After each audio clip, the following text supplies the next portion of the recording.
أكرم آله وأصحابه كرام الفاتحة.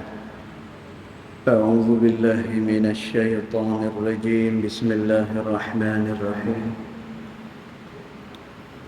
الحمد لله رب العالمين الرحمن الرحيم مالك يوم الدين. إياك نعبد وإياك نستعين اهدنا الصراط المستقيم صراط الذين أنعمت عليهم غير المغضوب عليهم ولا الضالين آمين. السلام عليكم ورحمة الله وبركاته. الحمد لله والصلاة والسلام على رسول الله سيدنا محمد بن عبد الله وعلى آله وصحبه ومن والاه. أشهد ونشهد أن لا إله إلا الله وأشهد أن محمدا عبده ورسوله. اللهم فصل وسلم على سيدنا محمد عبدك ورسولك النبي الأمي وعلى آله وصحبه وبارك وسلم. ثم أقول رب اشرح لي صدري ويسر لي أمري واحلل عقدة من لساني يفقه قولي أما بعد. قال الله سبحانه وتعالى في تنزيله: لقد كان لكم في رسول الله أسوة حسنة. صدق الله العظيم. ربي أدخلني مدخل صدق وأخرجني مخرج صدق واجعل لي من لدنك سلطانا نصيرا. إلهي أنت مقصودي ورضاك مطلوبي فأعطني محبتك ومغفرتك يا أرحم الراحمين. Alhamdulillah. Yang pertama-tamanya kita merufakkan kesyukuran kehadirat Allah Subhanahu wa Ta'ala, yang mana dengan limpah kurnia dan juga dengan rahmatnya, alhamdulillah, pada malam ni kita sekali lagi dapat bersama-sama di dalam rumah Allah Subhanahu wa Ta'ala ini.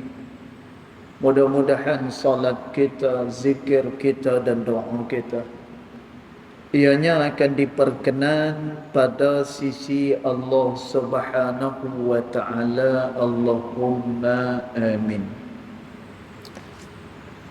Tuan-tuan puan-puan dirahmati Allah sekalian, kita sambung lagi pembacaan kitab Mafhum At-Tasawuf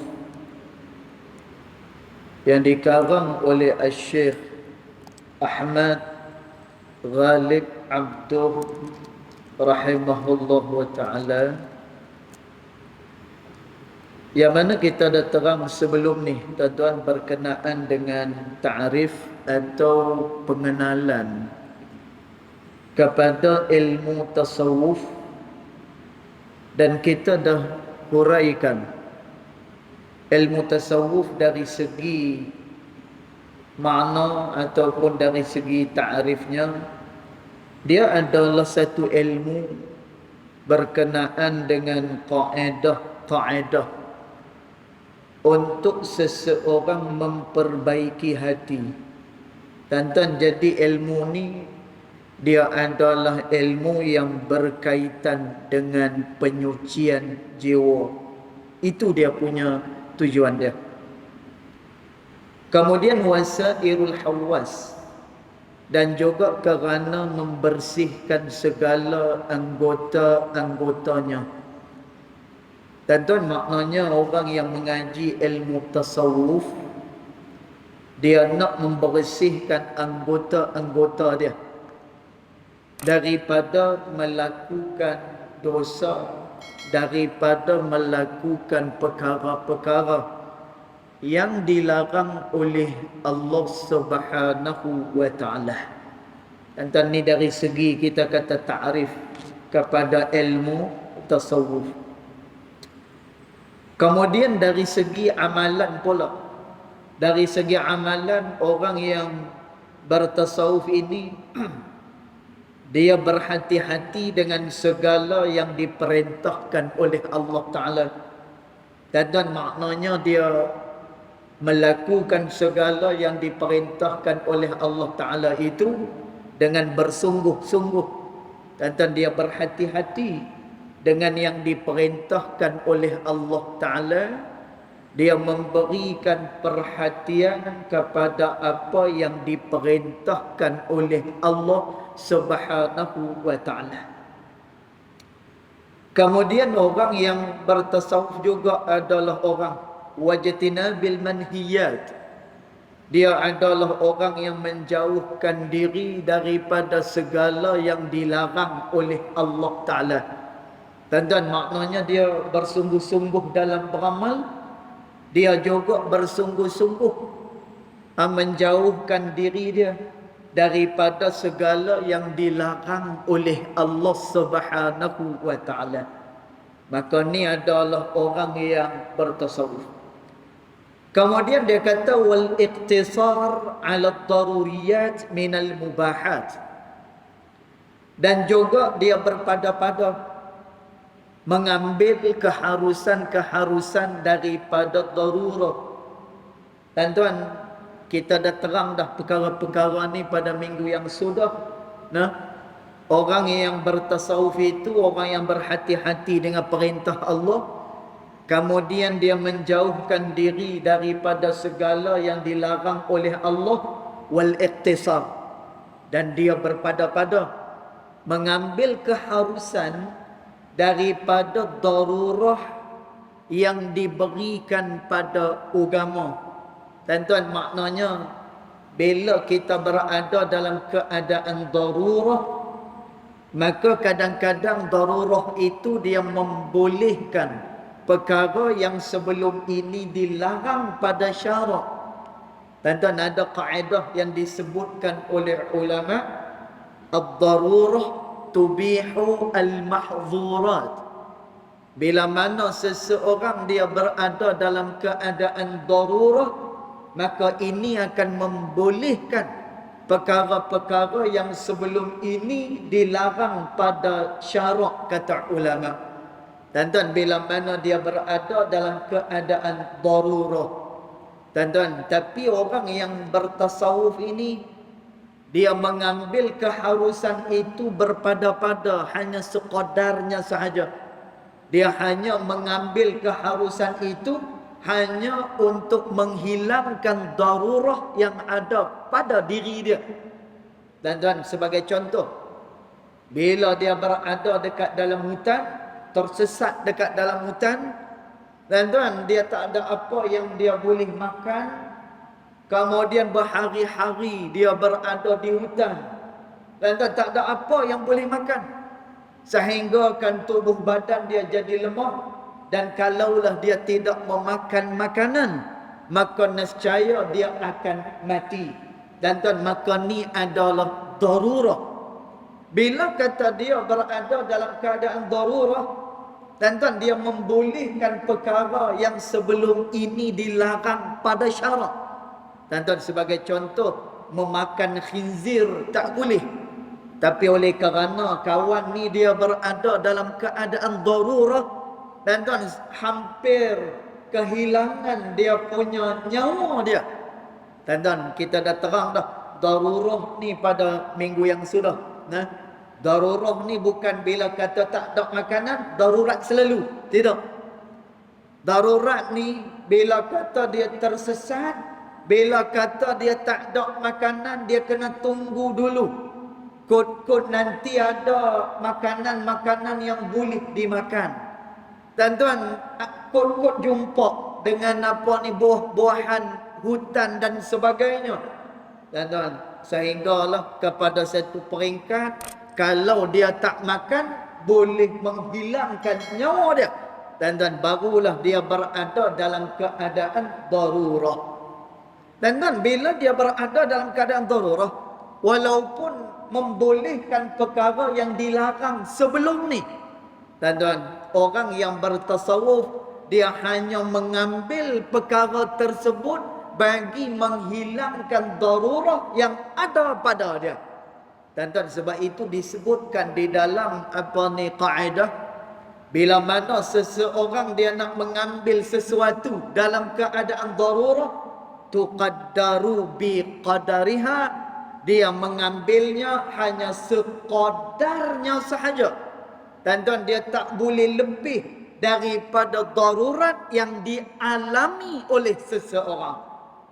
Dia lapar, kalau dia tak makan nanti dia mati.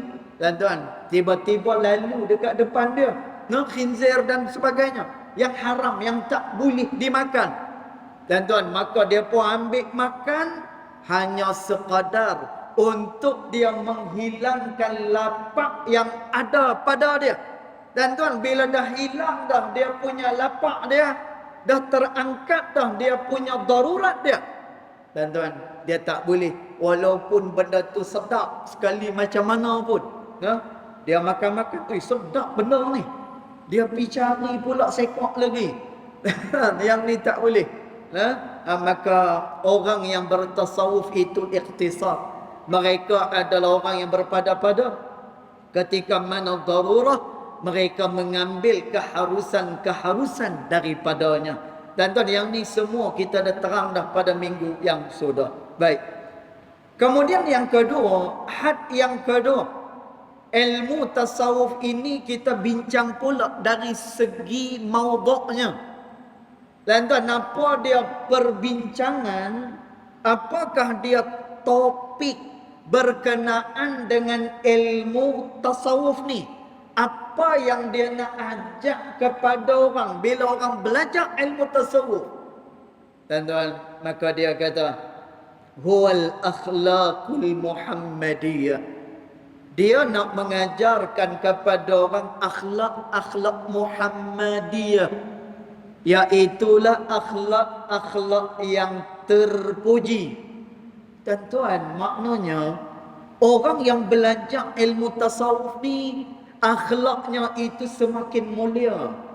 Tuan-tuan, dia punya akhlak dia semakin dapat dicontohi. Bila mengaji ilmu tasawuf bukan jadikan dia semakin takabur. Bila mengaji ilmu tasawuf bukan menjadikan dia orang yang hanya sekadar menghukum orang lain. Ataupun dia semakin belajar ilmu tasawuf, yang dia tengok hanya diri dia sahaja hak yang betul, orang lain akan salah. Tidak. Orang yang mengaji ilmu tasawuf ni tujuan dia apa? Akhlaqul Muhammadiyah. Dia akan berakhlak dengan akhlak-akhlak yang terpuji. Maknanya apa?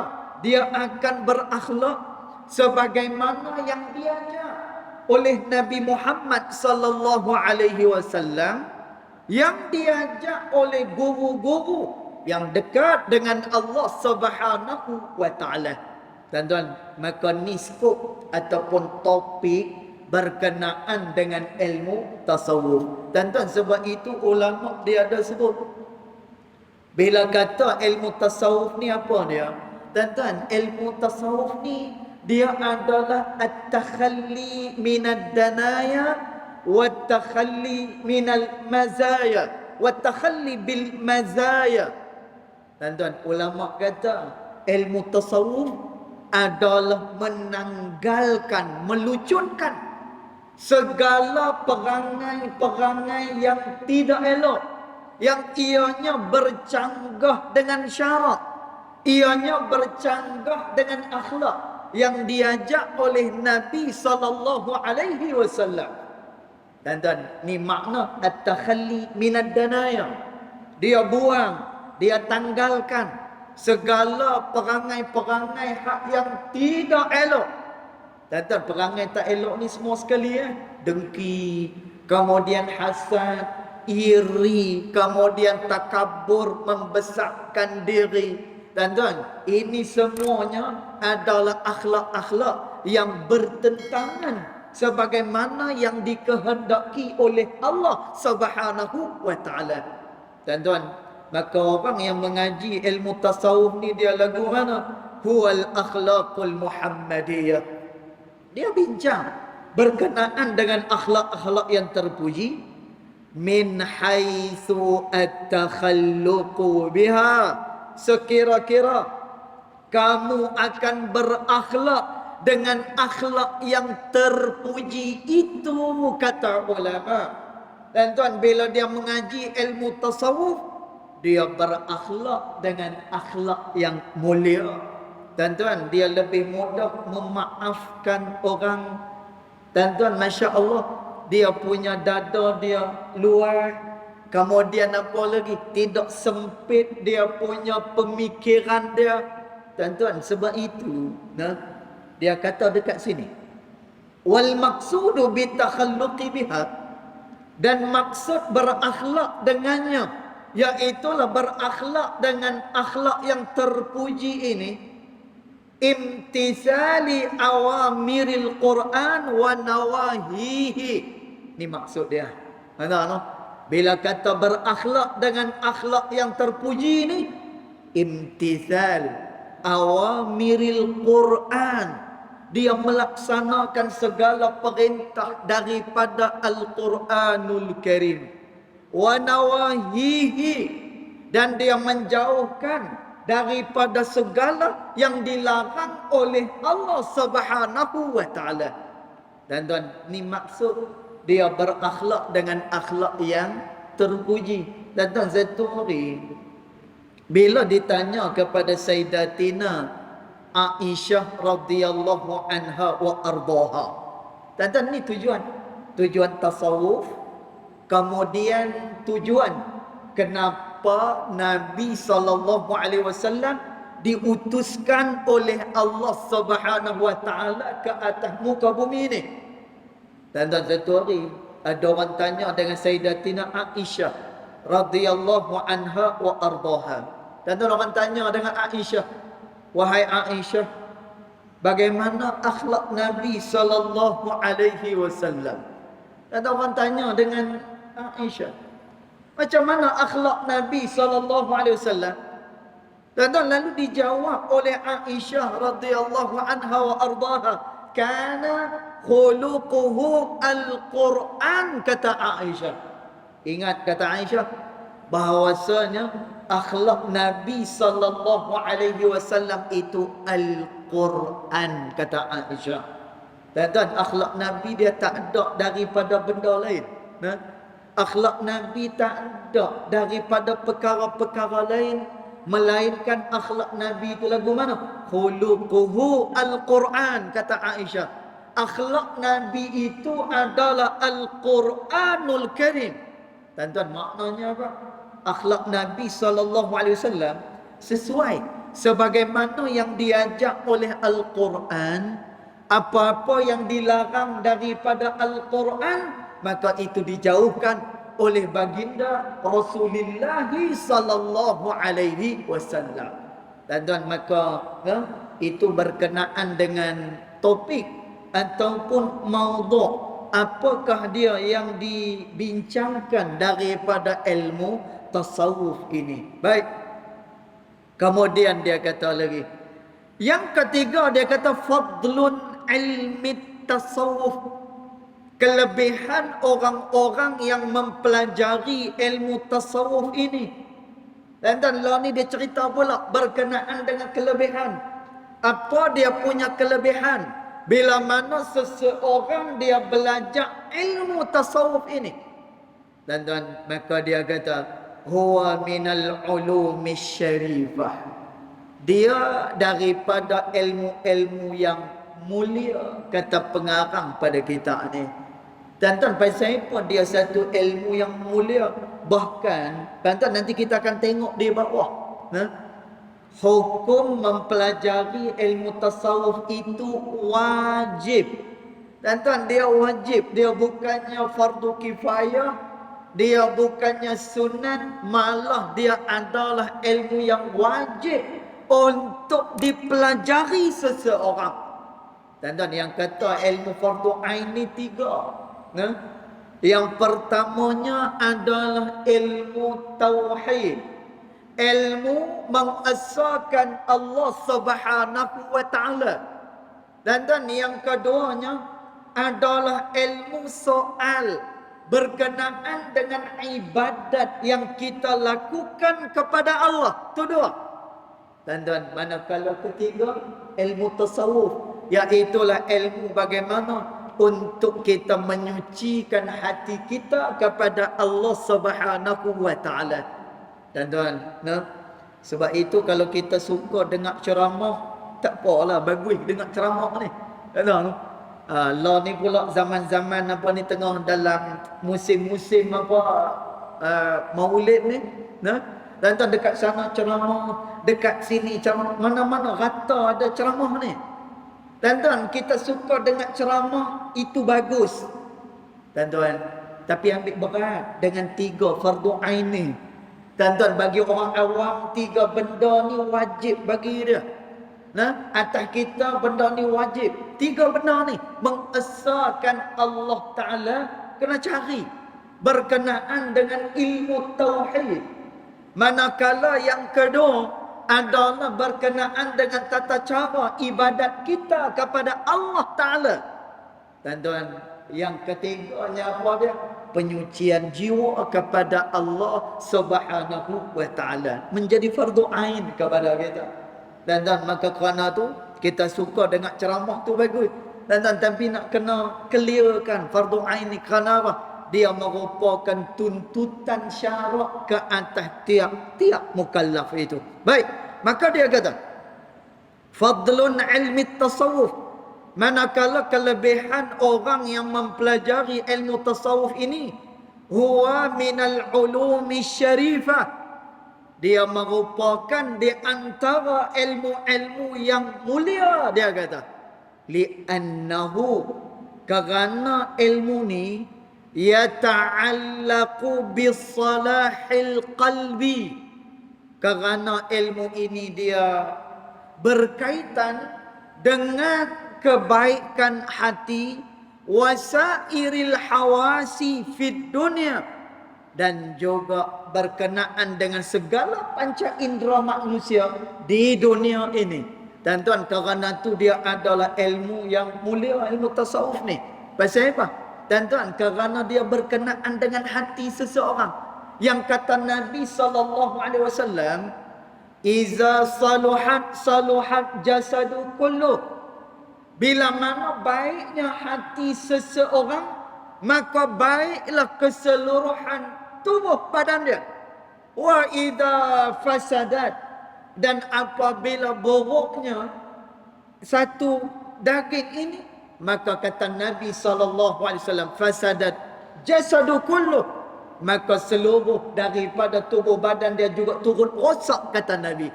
Dan apa dia perkara tersebut?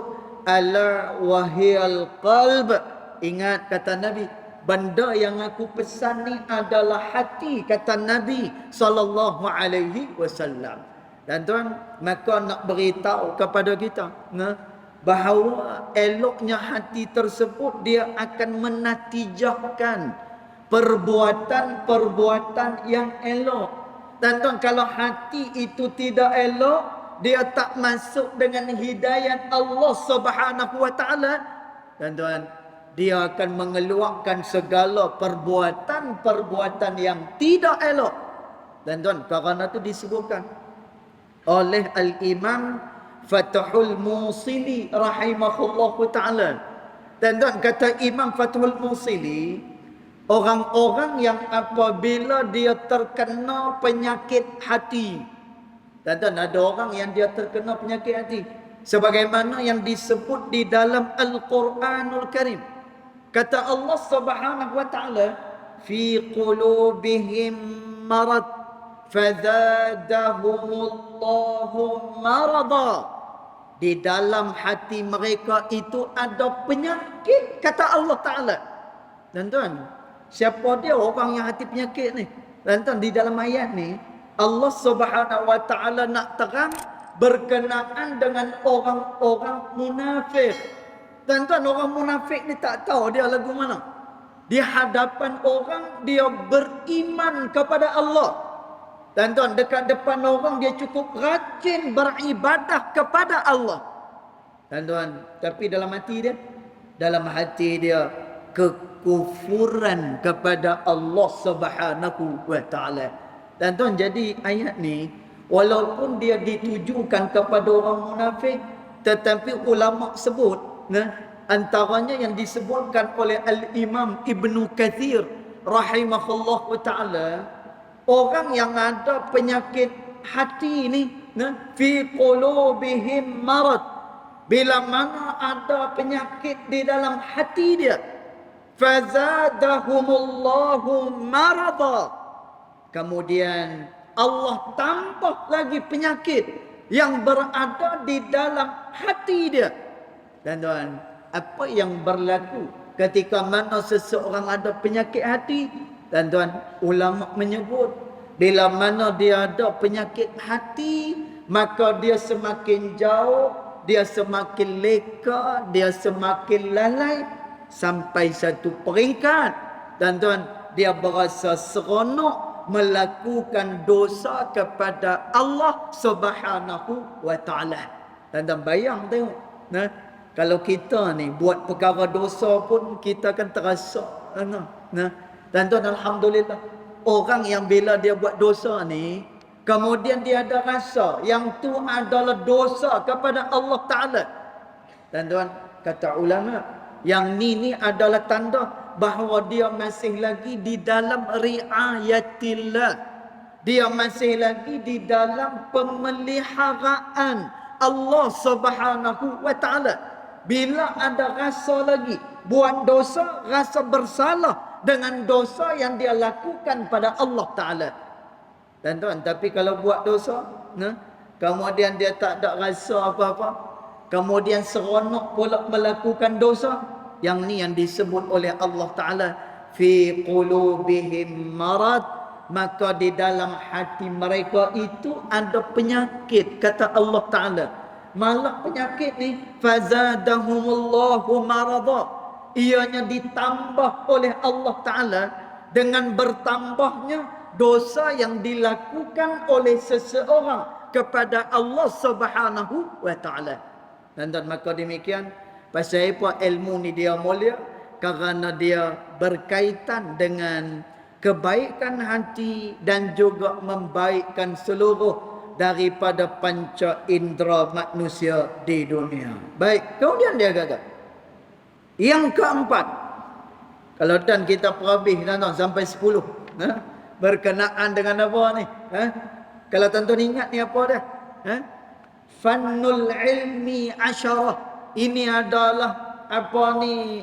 Ilmu daripada 10 pentakrifan. Yang ni yang kita sebut pada minggu yang sudah. Dan tuan, mana-mana ilmu pun dia akan ada 10 perkara ni sebagai memperkenalkan ilmu itu tujuan dia apa. Dan baik, yang keempat dia kata, samaratu ilmu tasawuf au faidatuhu wa ghayatuhu, manakala hasil daripada ilmu tasawuf ataupun faedah mempelajari ilmu tasawuf dan juga tujuan daripada belajar ilmu tasawuf. Dan tuan, dia kata apa? Wa inna ghayatahu hiyal fawzu, dia kata.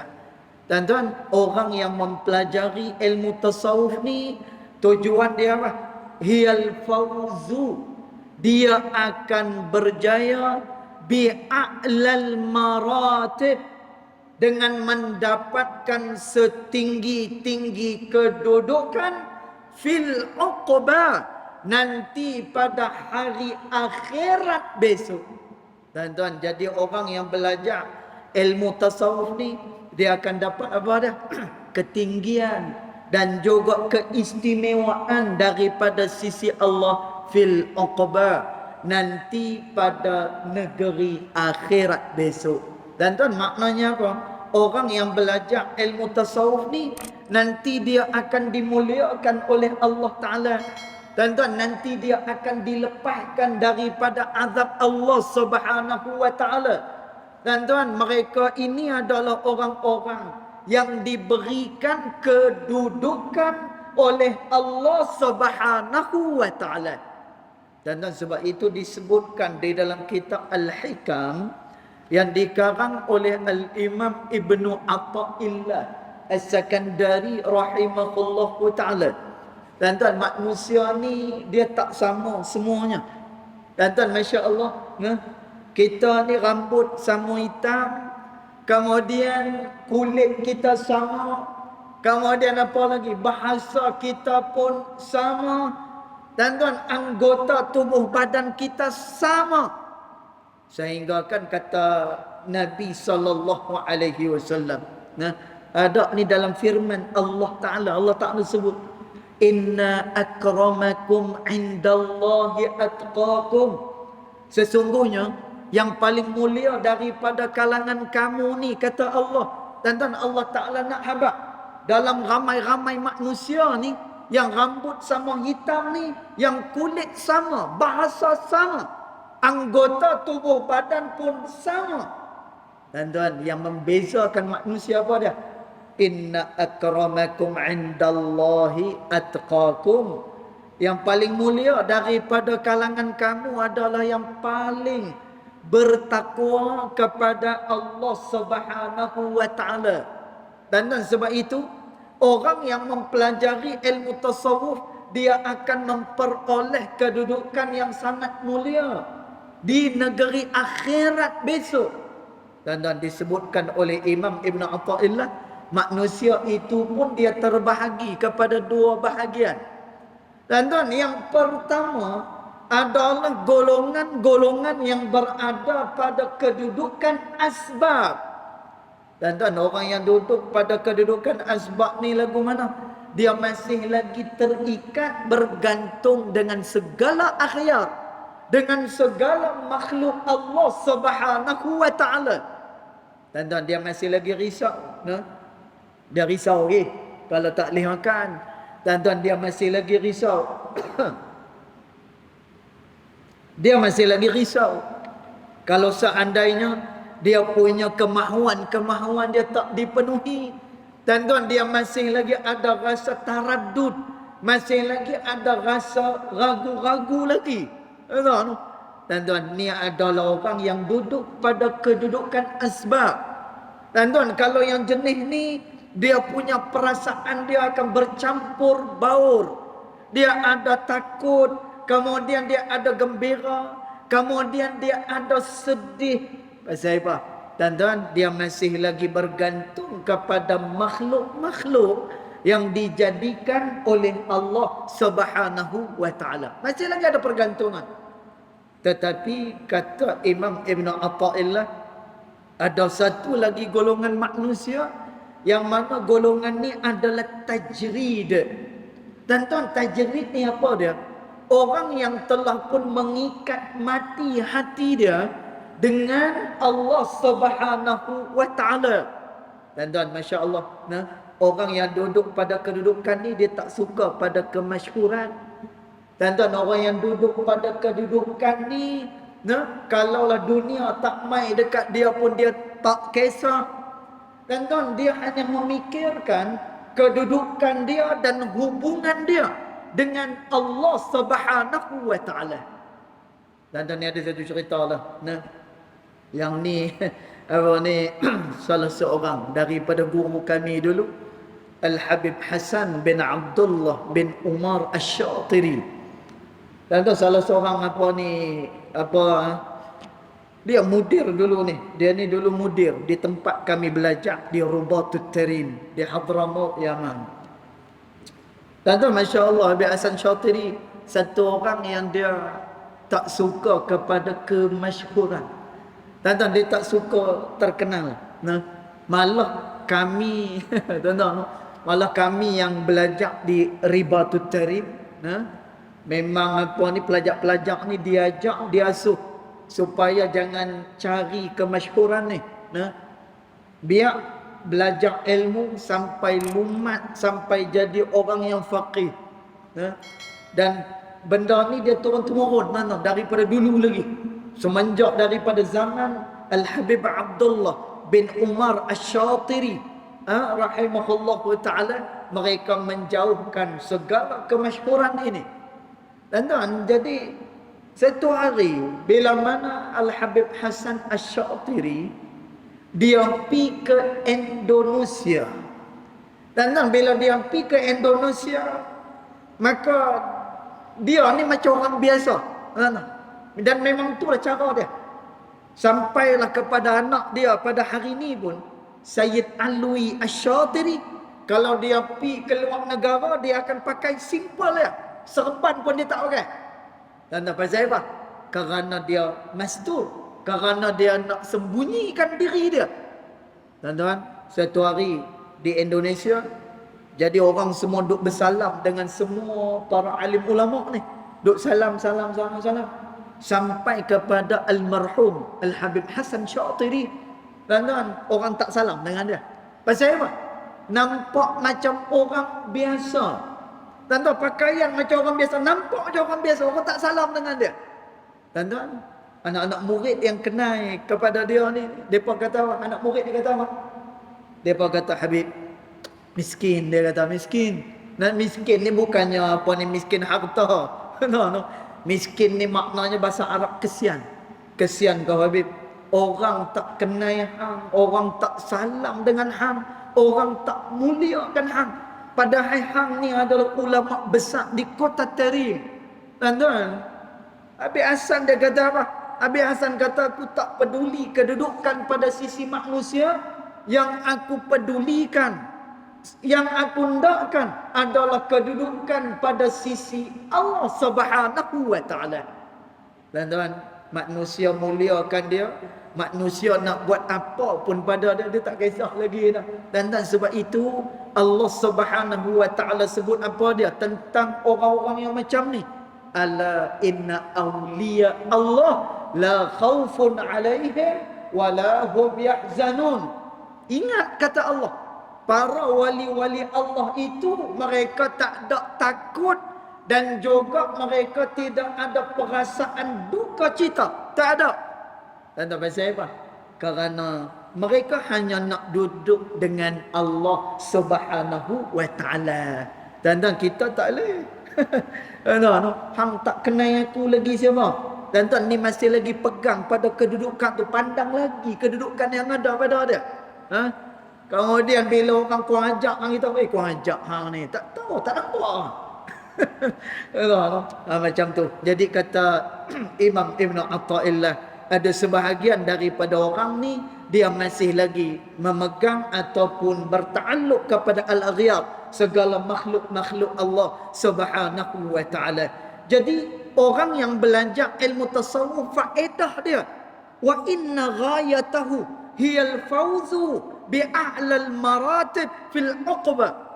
Orang yang belajar ilmu tasawuf, menyucikan jiwa ni, nanti dia akan diberikan kedudukan yang tinggi nanti fil uqbah, iaitulah di negeri akhirat Allah Subhanahu wa ta'ala.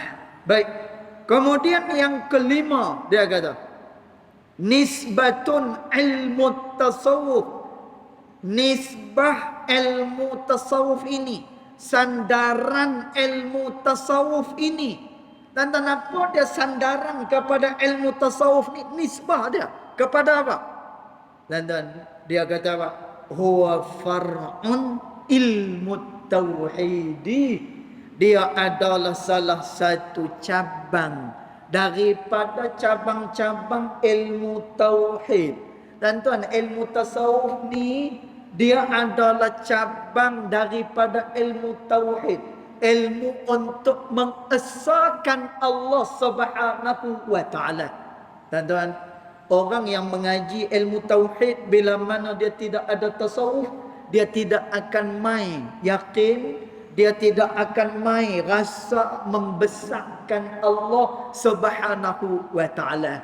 Tuan-tuan, sebab itu disebutkan oleh ulama, ilmu bukan hanya sekadar makru'ah, dia bukan hanya sekadar dibaca, tetapi ilmu itu mengandungi keberkatan-keberkatannya, yang apabila manusia beramal, maka dia akan rasa dia punya keberkatan dia. Dan sebab itu disebutkan oleh Syekh Abdul Samad Al-Falimbani rahimahullahu ta'ala, ini tentang orang yang mengaji ilmu. Dan kata Syekh Abdul Samad Al-Falimbani, yang ini disebut dalam kitab dia Hidayatus Salikin.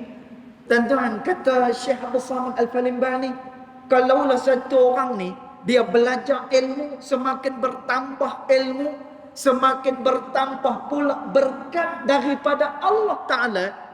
Dan perangai dia akan jadi lagu mana? Perangai dia akan jadi lagu mana? Dan kata Syekh Abdul Samad Al-Falimbani, semakin tertutup keaiban orang, semakin terbuka keaiban diri sendiri. Dan perasaan-perasaan seumpama ni kita tidak akan dapat rasa, melainkan apabila dia benar-benar di dalam penyucian jiwa dia kepada Allah Subhanahu wa ta'ala. Dan maka kerana tu dia sebut nisbah ataupun sandaran kepada ilmu tasawuf ni huwa far'un ilmu tauhid.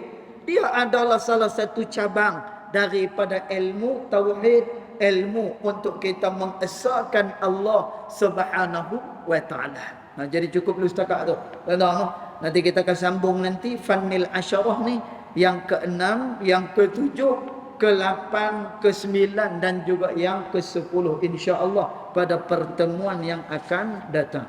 Yang baik datang daripada Allah Subhanahu wa ta'ala, yang tidak baik datang daripada kejahilan dari saya sendiri, walaupun hakikat kedua-duanya datang daripada Allah Subhanahu wa ta'ala. Bismillahirrahmanirrahim.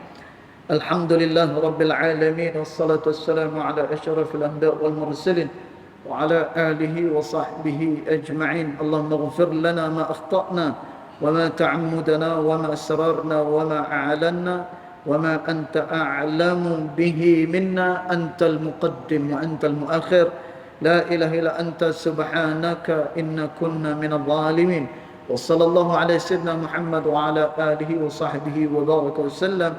Alhamdulillahi rabbil alamin. Wallahu a'lam.